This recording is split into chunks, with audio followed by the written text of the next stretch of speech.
hey, here's a little tip for those who have a worn out seatbelt like I did. I took a seatbelt from my earlier van, which had a good seatbelt. I routed it through here, as you see, and then I connected it to the. I cut the old seatbelt, connected this one here, and this is where the old seatbelt goes. Of course, you can trace its tail. I've already did it. You have to open a little hatch there and then pull this. This is the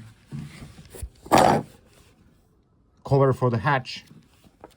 And then what I do, I have this here and I just pull it through like so.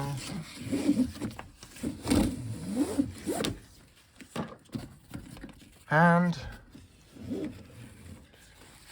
then I take this plastic thing out of here and sew it again here. It will be done.